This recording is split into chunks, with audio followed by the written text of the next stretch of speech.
फरीदाबाद की एक लेटेस्ट खबर मैं आपके सामने पेश करने जा रहा हूँ।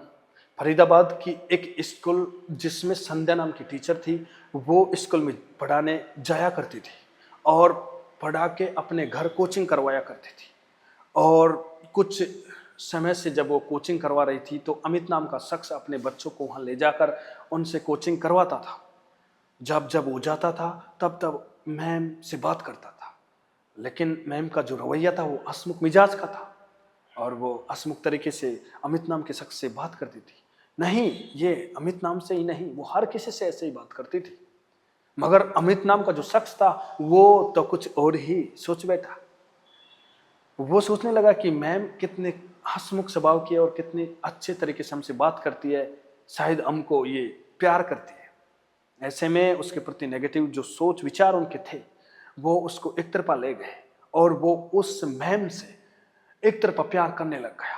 इस चीज का मैम को अंदाजा हो गया और मैम उससे कहने लगी कि आपके जो विचार है वो बिल्कुल गलत है, मैं ऐसे विचारों की नहीं हूं। ऐसे में जब अमित को वो बोली तो अमित को इस चीज का बड़ा दुख हुआ। उन्होंने मैम को कुछ नहीं बोला, फिर मैम से वही हरकत करने लगा, उनसे आके बात करना, उनसे मतलब जो पहले की जो हरकतें थी वैसे करने लगा।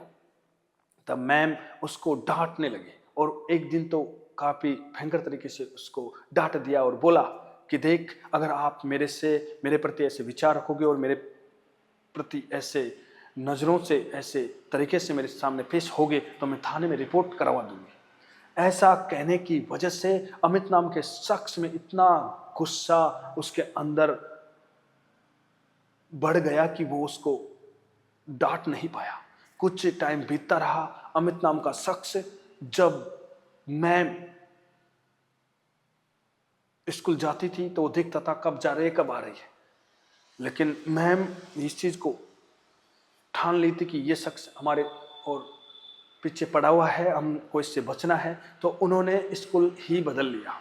कुछ टाइम जब अमित को इस चीज का पता चला तो अमित उसके स्कूल को देखा और देखने के कुछ बाद वो कन्फर्म किया कि ये स्कूल यहाँ पर है, तो उसका पूरा ध्यान रखता था और वो रोज रोज उसके पीछे जाता था, लेकिन उसको मौका नहीं मिला।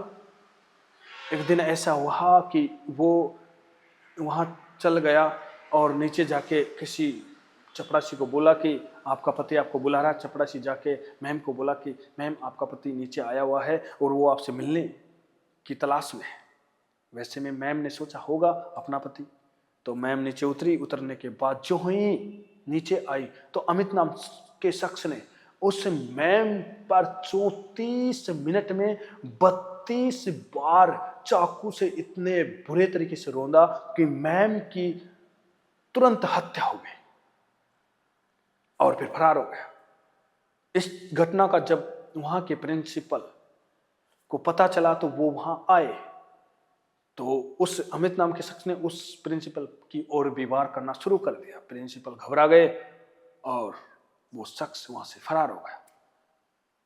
मात्र 2 घंटे के अंतराल में पुलिस को जो सीसीटीवी कैमरे हैं, जो फुटेज है, उनसे उस शख्स को पकड़ लिया और फिर उस शख्स ने साफ बयां कर दिया कि मैं इनसे एक तरफा प्यार करता था और इसको मना करने की वजह से मैं इसको मौत के घाट उतार दिया। उस शख्स ने कबूल कर लिया। लेकिन मैं आपसे सभी से कहना चाहता हूं, ऑडियंस से, मेरे प्यारे दोस्तों से, कि जो ये घटना का अंजाम कितना बुरा अंजाम है। अगर वो शख्स उससे प्यार करता था तो उसको बोल देता, बोलने के बाद उसके साथ जो हरकत की है वो कहां तक का न्याय है। ऐसे शख्सों को सीधे ही फांसी होनी चाहिए, उनको सीधा मौत के घाट उतारना चाहिए। यही है सबसे बड़ा सुनहरा उनका दंड। धन्यवाद।